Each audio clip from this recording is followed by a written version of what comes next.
নমস্কার, সবাই কেমন আছো? চলে আসলাম আজকের একটা রেসিপি নিয়ে। এই কুয়াকাটা যাওয়ার দিন আমরা 5টার সময় রওনা হলাম, ভোর 5টায়। বাসার থেকে রেডি হয়ে 4টের দিকে ঘুম থেকে উঠে রেডি হয়ে এই যে আমরা বসে আছি বাসের সিটে।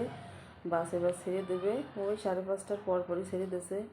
ছাড়ার কথা ছিল 5টার দিকে, কিন্তু এ আসে তো সে আসে না, সে আসে তো ও আসে না, দুজনে দেরি হয়ে গেল। তারপরে এই যে এখন আমরা বরিশালে একটা নদী, তিন মৈত্র সম্মেলন নাকি একটা সেতু, অনেক বড় সেতুটা, নদীটাও অনেক বড়।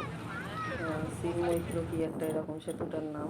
এবার চলে আসলাম আমরা এই যে কুয়াকাটায় এসে আমাদের হোটেল রুমের বুকিং দিয়েই চলে আসলাম বাইরের দিকে। আমরা যেহেতু বিকালে পৌঁছাইছি, এই জন্য সূর্য অস্ত যাওয়া দেখতে যাচ্ছি।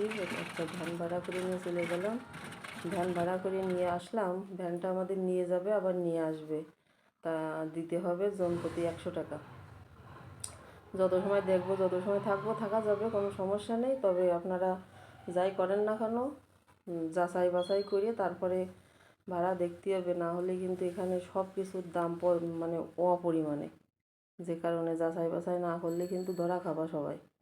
এই আসলাম, এসে দেখি এই যে এই সমুদ্রের তীরে শুটকি মাছের দোকান, বিভিন্ন রকম শুটকি, কত রকম শুটকি লাগবে, বড় ছোট মাঝিয়ে সাইজিয়ে সব রকমের শুটকি আছে। যারা শুটকি পছন্দ করে তাদের তো বিশাল সুবিধে। আমি বাপু ওদিক আর গেলাম না, গন্ধে আমি ওদিক যেতে পারতেছি না। এবার আমরা পৌঁছে যাওয়ার মতো অবস্থা, পৌঁছেও গেছি, ঝাউবনের দিকে যাচ্ছি। আগে ভাবলাম ঝাউবনের দিক থেকে ঘুরে আসি, ওই যে আমাদের আর 2জন চলে গেছে ঝাউবনের দিকে, আমিও যাচ্ছি ওই দিকে। তা আপনাদের সময় থাকলে একবার আপনি একবার তুমি বলে ফেলতেছি, কোনো সমস্যা না। নিজেরা যেহেতু সময় থাকলে সবাইকে বলবো মাঝে মধ্যে একটু প্রকৃতির সান্নিধ্যে গিয়ে আমাদের দৈনন্দিন যে রুটিন তাই ছেড়ে দিয়ে ঘুরে আসা মনে হয় একটু ভালো। এতে সব কিছুই ফ্রেশ লাগে এবং নতুন করে কাজের উদ্যম বাড়ে।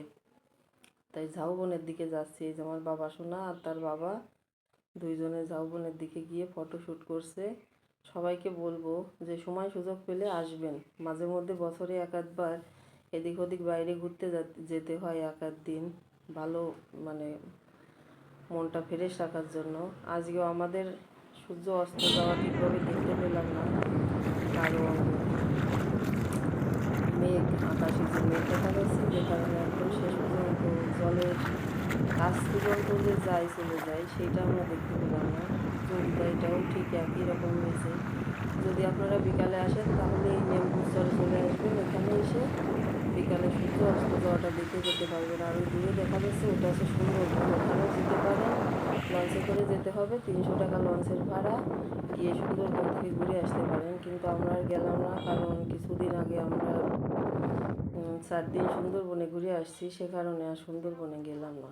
এবারে যে ঝাউবনের ভিতর আসলাম, ঝাউবনের ভিতর থেকে যে সূর্যটা দেখা যাচ্ছে, ওই যে তার সূর্যটা বেশি দূর দেখা যাবে না, কারণ নিচেই মেঘ দেখা যাচ্ছে। কারণ মেঘে যদি ডেকে যায় তাহলে সূর্যটা দেখবো কীভাবে? এবার মেঘে ডেকে গেলে তো সূর্য দেখা যাবে না। আমি যাচ্ছি একটু, ঝাউবন ঘোরা শেষ, এবার যাচ্ছি জলের দিকে, সমুদ্রের দিকে যাচ্ছি। সমুদ্রের যে ভীষণ গর্জন, জোয়ার ভাটা থাকে না, এমন একটা জোয়ার, প্রচণ্ড গর্জন এবং প্রচণ্ড জলের ঢেউ, দেখলেই তো ভয় করছে। তারপরও চলে আসলাম। আর আমার বাবা সোনা এদিকে ঝিনুক ওটাই ব্যস্ত। আমারও মনে হচ্ছে ঝিনুক কুটি বসে বসে। আর প্রচণ্ড বাতাস, মানে নিজেকে কিছুতে কন্ট্রোল করা যাচ্ছে না, এত বাতাস এখানে। এই যে আমাদের ঘোরা শেষ, এখানে এসে আপনারা যে ক্যামেরাম্যান আছে তাদের ফাঁদে কেউ পড়বেন না, কারণ